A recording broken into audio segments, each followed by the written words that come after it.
All right. We'll use these forms for comments back. So who in here has taken a public speaking class in college or in high school? So just show of hands how many of you have. Does anybody want to share their experience? Their public speaking experience? Okay, yes, Wendy. I majored in speech, as did you. Of course, I only have a lowly bachelor's degree. Oh, it's wonderful. It's a wonderful degree. But what Henry said about boring professors, I did have one of my most boring professors was a speech professor, but some of my most exciting professors were also speech professors. Yeah, I know you're in that category. Oh, thank you. Thank you. Did you want to share? Well, I was a member of a student professional group, and when we went to the regular group dinner one time, they asked the students essentially to do table topics. So which I wasn't even expecting to go up there and give a 5-minute speech. So I got exposed to table topics way back in college. How'd it go? I did very well. I think I did my I covered what I needed to cover, even though I didn't know what I was talking about.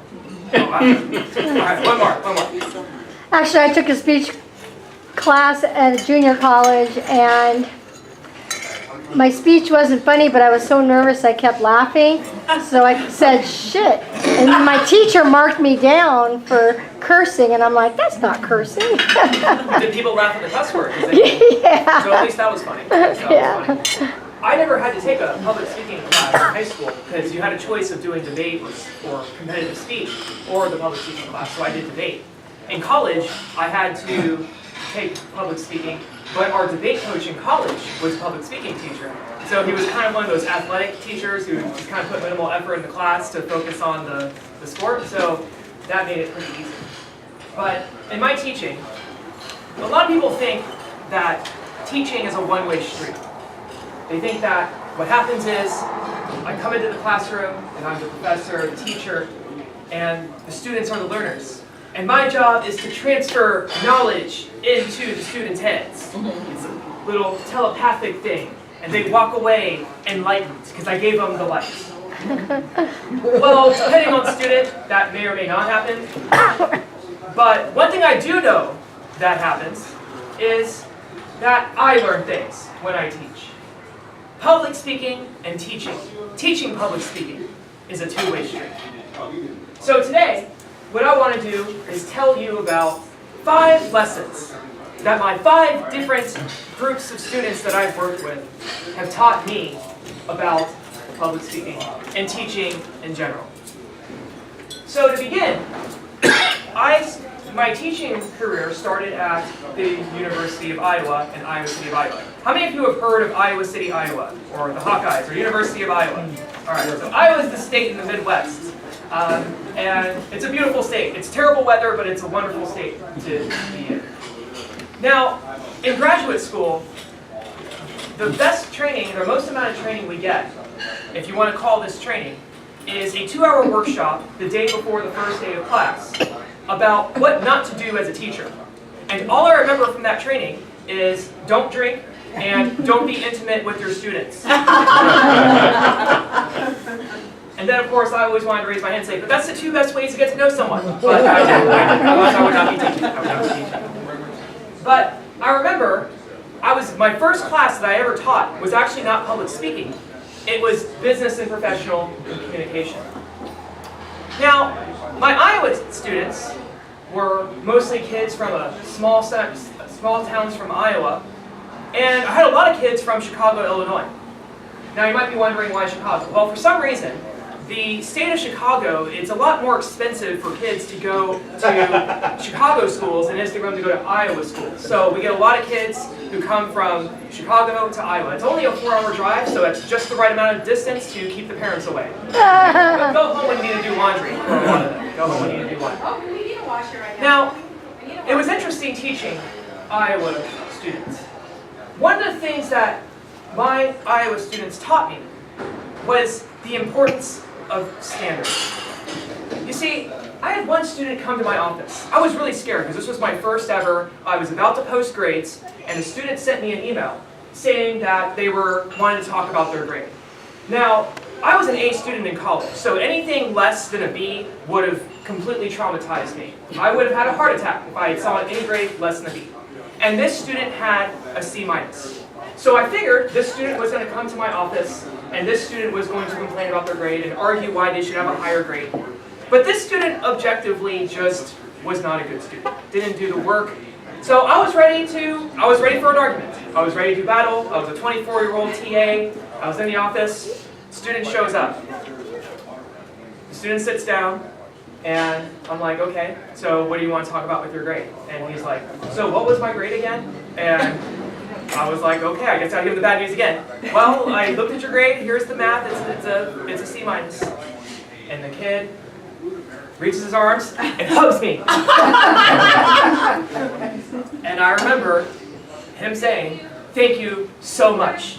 I thought he was being sarcastic, but no. He was happy that he had a C minus. He thought it was the greatest Christmas gift ever, and he left the office completely happy. I had another student though, she had 1 absence. And she doesn't lose points, but she was upset that she had an absence, and she was worried about her grade. So the lesson that Iowa students taught me is the importance of having standards. There's a lot of contrast in terms of how students hold themselves to sets of standards. One student is probably valedictorian now, and probably going to make a lot of money someday. The other student is probably still in school, not because he's working on his PhD. But although I never taught public speaking at the University of Iowa, the first time I did end up teaching public speaking was after I graduated graduate school at Fort Leavenworth. Now, this was at their continuing education center, not the Fort Leavenworth Penitentiary. I landed this opportunity to teach soldiers. So active duty Army soldiers who wanted to just continue their education and get their degree while they served in the armed forces. Now, all I had taught up until this point were Iowa students. Kids ages 18 to 22, young, you have to kind of quiet them down, you have to motivate them. But I still remember the first day I walked into the class of soldiers. I remember the door was closed, and I hear a commotion. I hear people talking. I open the door, and I walk in the room. And the minute I walk in the room stops. Silent. And then all of them turn to face me. Well, I walk in, I'm still at the door. And they all are looking at me like they're in attention. And I'm kind of just walking, and I'm just thinking to myself, whoa. So I finally get into the front of the room, and I realized I'm teaching soldiers, not students. And it was quite a difference, let me tell you. They were very disciplined, okay? I dropped a pen one time when I was writing on the board. And 3 of them rushed up, like, here you go, sir, here you go, sir. Everything was sir. Even when I told them, you can just call me Dr. U. At ease, gentlemen. Like, I was trying to use the military term. They still said sir after everything. But they were the best students in the world.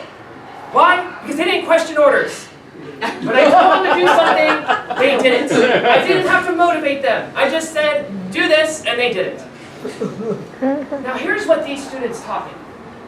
You see, this was my first ever class teaching public speaking. And I wanted to make my public speaking class unique.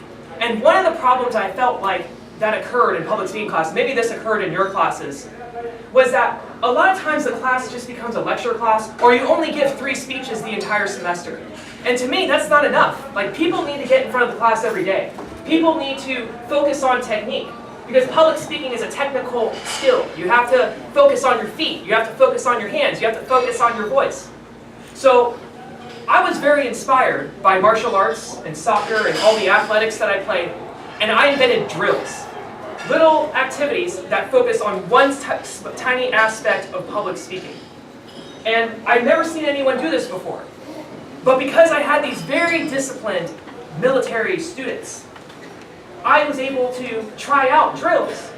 And they would do them without question. They would do them in a very disciplined way, in a very professional manner. And I was able to learn what drills were good, which ones were bad. So it's interesting, because what these students taught me is that discipline is actually a very beneficial thing. We often think discipline is about sacrifice. Like discipline means you have to give up something. And it's true. Discipline requires a set of focus on something. But discipline is also a benefit to yourself. Because they were so disciplined, I was able to innovate as a teacher. I had the ability to innovate and to try new things because their discipline allowed me to do things, and if it failed, it was okay because we knew we could recover. So their sense of discipline allowed me to be a better teacher, which allowed them to be better public speakers in the end. So it ended up benefiting everybody, not just one person, or not just me. So after I taught at Fort Leavenworth, a year later, I taught at a community college. Now, the community college was mostly a mix of students who were 18 to 22 years old, like those Iowa kids, and students who were easily over the age of 40, your adult learners, and they were all put in one room. Now, there's a lot that I could talk about with these community college kids, but one of the things that they taught me was the importance of recognizing different delivery styles. Let me tell you about 3 students. So I had one student named Patrick. Patrick was a blue-collar worker, and he was deciding to go to college to try to get into management. So all he knew was kind of a very technical field. I think he was HVAC or something like that. But he had a southern drawl. So he had a southern accent from Tennessee. And he was very much that southern gentleman type. And I remember his first speech, very southern gentleman-like. And he said prior to giving his speech that he'd never taken a public speaking class before and that he was really nervous about it. But man, his first speech, I called him a hustler because I'm like, you are way better than what you think you are. So don't do this whole I'm a beginner thing because you were really good. I had another student named Teresa. Now, Teresa was interesting because most public speaking students when they're starting, their problem with energy is lack of energy. So you get a lot of students and they're just like, hi, my name is Chris and I'm doing my speech on. And so what you have to do is learn how to get them to loosen up and you have to get them to put emphasis in their voice and go up and go down. So a lot of students, it's bringing them up. Teresa, on the other hand, was an older lady who had been through a lot in her life, by the way, so credit to her. But she had the opposite problem. She was too energetic. I remember her first speech on the first day, her tryout speech. I mean, she was all over the place. She was talking with her hands. She was, and she was right all over the stage. I was tired for her watching her speech. So what I had to do with Teresa is teach her how to channel her energy and to learn how to know when to be energetic, when to get soft, when to speak loud, and when to just let silence speak for itself. But by the end of the semester, I was able to do that. I also had another student named Michael. Michael was interesting because he had a very interesting vocalic to him. He kind of talked like this. Let me tell you a story. And da-da-da. And it was a really interesting vocalic, but we just had to figure out how to give him some variety. By the end of the semester, we figured out how to do that. So what these students taught me was the recognition of diversity of delivery styles. Figuring out that often what we want to do when we teach public speaking is we try to make students speak like us as teachers. We try to say, here's how I speak, so here's how I want you to speak. And what I learned early on is that doesn't work. What you have to do is figure out what's everyone's style, like what kind of vibe do they have, and then how can you use that style and refine it so it's still theirs, but their best. Then I taught Arkansas kids. Now, when I taught at Arkansas, it was at Arkansas State University in Jonesboro. How many of you have heard of Jonesboro, Arkansas? Okay, now there's less hands. California to Island, Arkansas. All right. My Arkansas kids were interesting because they were Arkansas kids. A lot of them were first-generation college students, worked in farms, grew up in small towns. Jonesboro had a population of 50,000. That was the city to them. Okay? Now, my Arkansas kids were interesting because the one public speaking class I taught was in the summer. And this class was full of athletes and engineering students.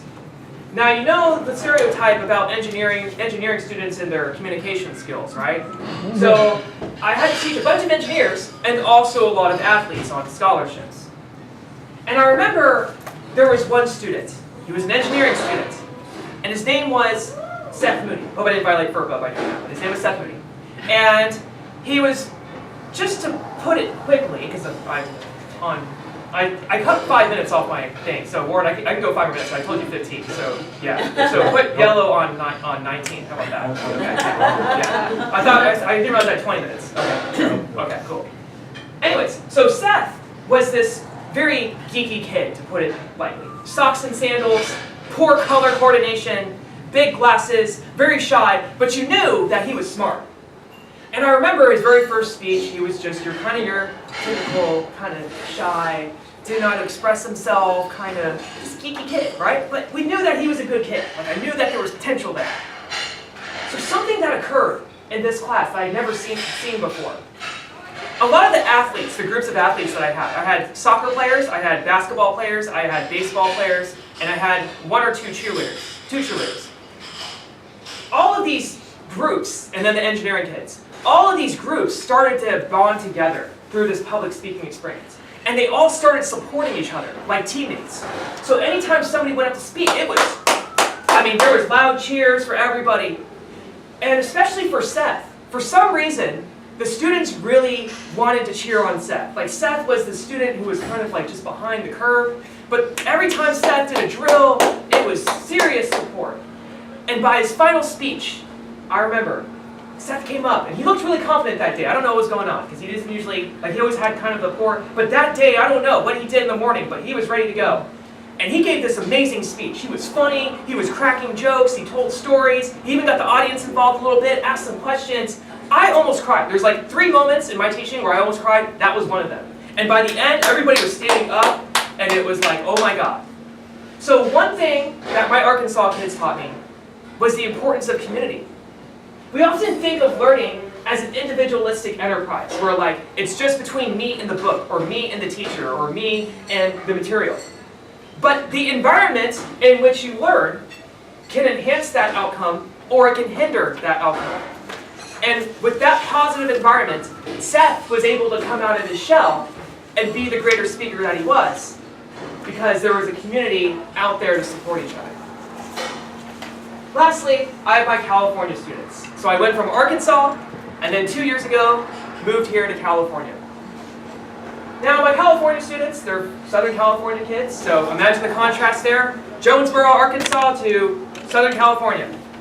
And they've been great students overall. The big transition for me though, from Arkansas to California, wasn't the region.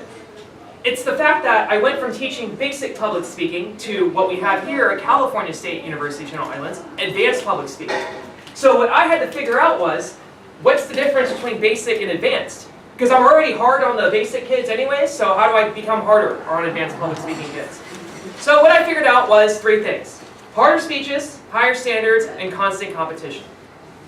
And what my California State University students are teaching me is that competition is the way to go.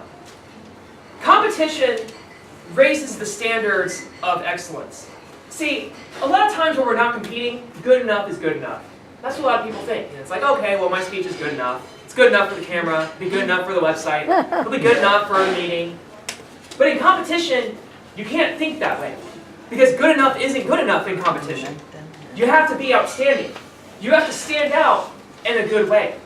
So in my advanced public speaking class, they have 2 competitive speeches. They're on speech teams where they all compete against each other for extra credit. And it's constant competition. But still, they work together very well. So competition isn't necessarily a bad thing. It's something that helps us push ourselves to the next level. So overall, there are 5 themes that I've learned from my 5 different regions and groups of students throughout my teaching career. We've learned about the fact that standards matter. We've learned that discipline enhances learning outcomes. We've learned that diversity of styles is something we have to take into account as we grow as public speakers. We've learned that community is important to learning. Learning isn't just something we do individually, it's something we do together. And we've learned that competition is the key to bringing ourselves to the next level. And what's interesting about these 5 themes is as we sit here and have a meal together and build community and compete in contests and work together to help each other get better and discipline ourselves to be greater public speakers, we realize that this is a great experience. You're getting a lot of lessons that I'm teaching. So maybe after all, you're already A students in my advanced public speaking class. Aww. Mr. Toastmaster.